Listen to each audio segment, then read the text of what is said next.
अंग्रेजी at home की एक और वीडियो में आपका स्वागत है। आज की इस वीडियो में मैं आपको सिखाऊंगा 5 ऐसे एक्सप्रेशंस जिनकी मदद से आप किसी को कह सकते हैं कि आप गलत हो।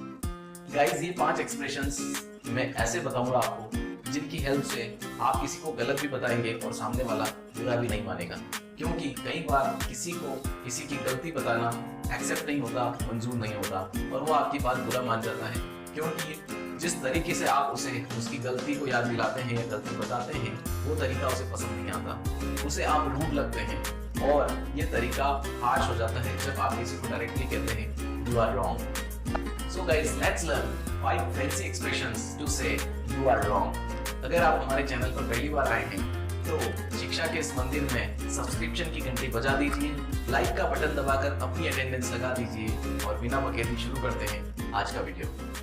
गाइस, 1 बाय 1 मैं आपको 5 ऐसे एक्सप्रेशंस बताने वाला हूँ जिनमें अलग अलग सिचुएशंस पे आप किसी की गलती को पॉइंट आउट कर देंगे और सामने वाले को उस बात का बुरा भी नहीं लगेगा। हम 1 बाय 1 वो सिचुएशंस देखने वाले हैं। तो सबसे पहली सिचुएशन जिसमें हम किसी को कहना चाहते हैं कि मेरे विचार में आप गलत हैं।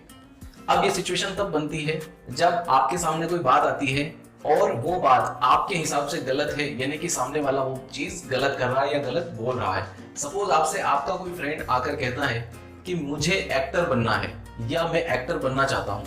अब आप उस व्यक्ति को शुरू से जानते हैं और आपको ये भी पता है कि इसे एक्टिंग का ए भी नहीं आता, यानी कि एक्टर बनने के लायक नहीं है।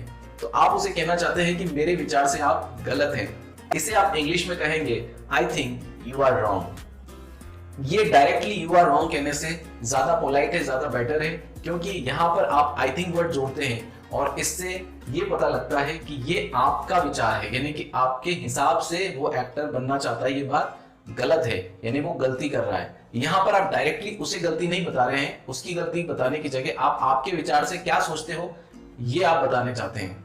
तो इस तरीके से आप कह सकते हैं I think you are wrong. अब देखते हैं अगली सिचुएशन। इस एक्सप्रेशन में हम किसी को कहना चाहते हैं मेरे विचार से आपने एक गलती की है। गाइस, आपको कई बार जैसे आपके घर में सपोज सफाई का काम चल रहा है, क्लीनिंग वर्क के अंदर आप सारा जो सामान है आपका, सारी चीजें आप डिस्प्लेस कर देते हैं और वापस उन्हें रीअरेंज करते हैं। तो सपोज आपका कोई फैमिली मेंबर रीअरेंज करते वक्त किसी चीज को गलत जगह पर प्लेस करता है। सपोज कोई फोटो की फ्रेम है जिसे वो गलत जगह पर लगाता है। अब आप उसे कहना चाहते हैं कि मेरे विचार से आपने एक गलती की है, यानी कि वो फोटो की फ्रेम गलत जगह लगाई है या आपने एक गलती को अंजाम दिया है। इस बात को आप इंग्लिश में कहेंगे I think you made a mistake. I think you made a mistake, इसका मतलब होता है मेरे विचार से आपने एक गलती की है। इस तरीके से आप उसे पॉइंट आउट कर सकते हैं। कई बार आप आपकी बिजी लाइफ में इतना बिजी होते हैं कि किसी को फोन करना, किसी से बात करना या किसी से मैसेज पे बात करना, किसी का रिप्लाई करना भूल जाते हैं या आप नहीं कर पाते। ऐसी सिचुएशन में जिससे आप हमेशा बात करते थे, अगर वो बंदा आपके सामने आकर खड़ा हो जाए और आपसे कहे आप ना मेरा फोन उठाते हैं, ना मुझसे बात करते हैं, ना मेरे मैसेजेस का रिप्लाई करते हैं, मुझे लगता है आप मुझसे रिलेशन तोड़ना चाहते हैं या आप मेरे साथ खुश नहीं हैं। अब ऐसी सिचुएशन में आप उनसे कहना चाहते हैं, लेकिन ऐसी बात नहीं है, यहाँ पर आप गलती कर रहे हैं। आपकी जो सोच है, आपका जो विचार है, उसमें आप गलती कर रहे हैं, क्योंकि ऐसी बात तो है ही नहीं, लेकिन ऐसी बात नहीं है। इसे आप इंग्लिश में कहेंगे but that's not the case. But that is not the case, इसका मतलब होता है आप जैसा सोच रहे हैं वैसी बात नहीं है। सपोज आप किसी डिस्कशन में हैं, यानी कि आप कुछ ना कुछ डिस्कस कर रहे हैं। हो सकता है आज आपका कोई मूवी देखने का प्लान है, लेकिन आप डिसाइड नहीं कर पा रहे हैं कि कौन सी मूवी देखने जाना है। यहाँ पर सब लोग मिलकर बहुत सारी मूवीज लिस्ट आउट करते हैं, उन्हें 1 बाय 1 सॉर्ट करते हुए आप लास्ट में 1 या 2 मूवीज पर फाइनल करते हैं। लेकिन जब प्रोसेस पूरी कंप्लीट होती है, उसके बाद आपको लगता है कि आपसे गलती हुई है, आपको ये मूवी नहीं देखना चाहिए और ये प्रोसेस आपको फिर से करनी चाहिए। यानी आप कहना चाहते हैं हमें फिर इस पर सोचना चाहिए, यानी आप यहाँ पर खुद को भी इंक्लूड कर देते हैं इसमें, इस गलती में आप खुद को भी इंक्लूड करते हैं, यानी गलती हम सबसे हुई है, हमें इस पर फिर से सोचना चाहिए। तो इससे आप इंग्लिश में कहेंगे we should rethink this. We should rethink this का मतलब होता है हमें फिर से सोचना चाहिए, यानी हमसे कोई गलती हुई है और इस पर हमें फिर से सोचने की जरूरत है। तो रीथिंक का यूज किया है, मतलब हमें वापस सोचना चाहिए, फिर से सोचना चाहिए। तो आप कहेंगे we should rethink this. Friends, ये एक्सप्रेशन बहुत ही ज्यादा अच्छी एक्सप्रेशन मानी जाएगी, क्योंकि यहाँ पर आप किसी को उसकी गलती बताते वक्त अपनी चिंता भी इसमें इंक्लूड करते हैं, यानी आप कितने इस बारे में वरीड हैं इस बात का भी आप इसमें जिक्र करते हैं। इससे सामने वाले को कभी भी बुरा नहीं लगेगा और आप उसे उसकी गलती भी बता देंगे। सपोज आपके सामने कोई बंदा आता है और आपको कोई गलत फैक्ट बताता है, कोई गलत जानकारी देता है, यानी उससे कोई फैक्चुअल मिस्टेक होती है। ऐसी सिचुएशन में आप उसे बताना चाहते हैं, मुझे इस बात का डर है कि आपने गलती करी है, या मुझे इस बात का डर है आपसे गलती हुई है। इस बात को आप इंग्लिश में कैसे कहेंगे? सपोज आपका एक फ्रेंड है और वो आपसे कहता है कि माया और राजू दोनों सिबलिंग्स हैं, यानी माया और राजू दोनों भाई बहन हैं। फिर आप उसे कहते हैं कि नहीं, वो तो अच्छे फ्रेंड्स हैं, दे आर गुड फ्रेंड्स।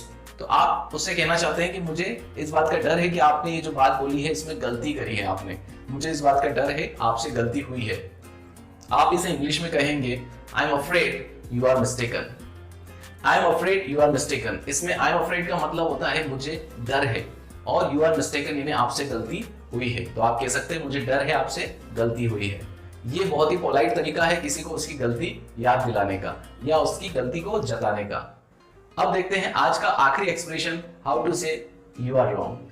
आपको कई बार चीजें आपके इथिक्स के अकॉर्डिंग या फिर आपके बिलीफ के अकॉर्डिंग गलत लगती है। ऐसी सिचुएशन में जब कोई ऐसी राय या कोई ऐसा कॉमन पॉइंट आता है जिससे आप एग्री नहीं करते, यानी कि आप उस बात से एग्री नहीं कर पा रहे हो क्योंकि वो आपके बिलीफ्स और आपके इथिक्स के अकॉर्डिंग नहीं हो रही है, या वो डिसीजन आपके अकॉर्डिंग नहीं जा रहा है, तो ऐसी सिचुएशन में आप कहना चाहते हैं कि मेरे विचार से ये बिल्कुल गलत है, मेरे विचार से ये बिल्कुल गलत है, यानी कि आपकी राय में ये बात बिल्कुल गलत है, तो मेरे विचार से ये बिल्कुल गलत है। इसे इंग्लिश में हम कहेंगे in my opinion that is incorrect. In my opinion that is incorrect, यानी मेरे ओपिनियन से ये गलत है, ये जो डिसीजन आपने लिया है या जो बात आप कह रहे हैं ये मेरे ओपिनियन में गलत है।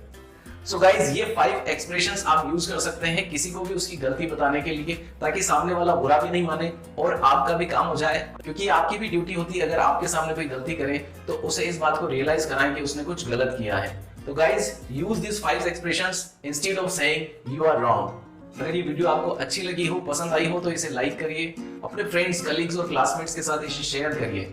आपने इस वीडियो को पूरा देखा, इसके लिए कॉन्ग्रेचुलेशंस, क्योंकि आज आपने कुछ नया सीखा है।